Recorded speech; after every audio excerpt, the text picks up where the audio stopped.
القاعدة الثانية قاعدة يا pili متى تعمد الإنسان مماثلة الحيوان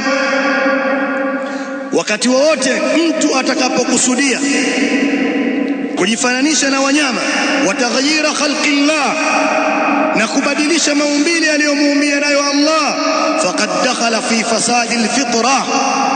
atakuwa ameingilia katika kuyaharibu maumbile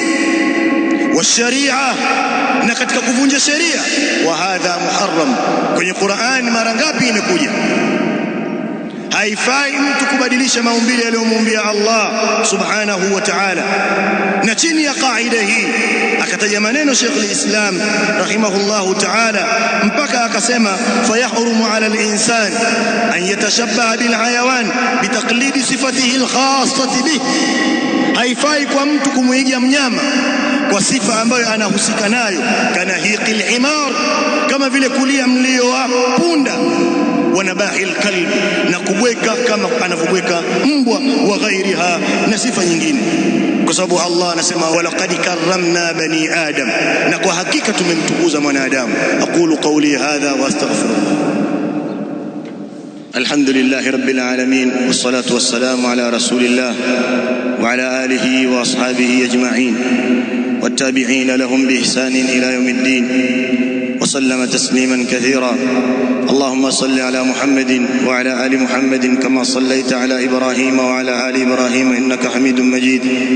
اللهم بارك على محمد وعلى آل محمد كما باركت على إبراهيم وعلى آل إبراهيم إنك حميد مجيد عباد الله دقزان وإسلام الإمام Ibn Taymiyyah rahimahullahu ta'ala anasema katika maneno yaliyonukuliwa katika Majmu' al-Fatawa Allahu ja'ala al-insana mukhalifan bil haqiqati lil hayawan hakika hasa Allah subhanahu wa ta'ala amemtofautisha mtu na wanyama وجعل كماله وصلاحه na akajalia ukamilifu wake mtu na uzuri wake fil umuri allati tunasibu katika mambo ambayo yanalingana naye wa hiya jami'an la yumathilu fiha alhayawan na katika tabia zote hizo hakuna hata moja mwanadamu anafanana na wanyama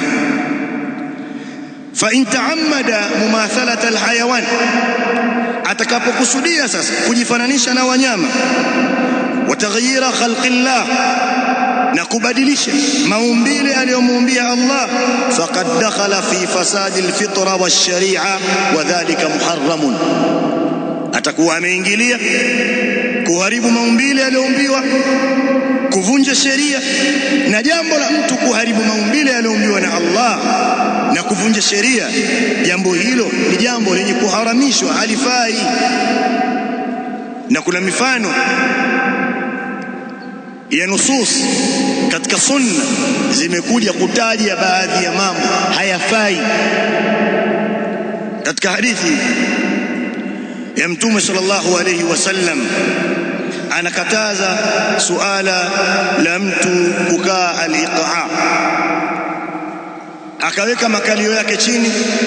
akanyanyua miguu yake miundi yake na akaweka mikono yake chini iqa ile ya kalbi tofauti na iqa inayokaliwa baina sajdatain mtu akanyanyua miguu akakalia visigino vyake juu ya visigino vyake ile inafaa hapo tu katika swala baina ya sijida mbili tofauti na iqa hii ambayo imethibiti katika hadithi ya Abu Huraira radhiyallahu anhu ambaye anataja kwamba Mtume sallallahu alayhi wasallam amemkataza mambo matatu wanahani khalili sallallahu alayhi wasallam an thalathin na amenikataza mimi kipenzi changu Mtume sallallahu alayhi wasallam mambo matatu nahani an nuqratin ka nuqrati dik kudonoa kama jogoo wa iqa'in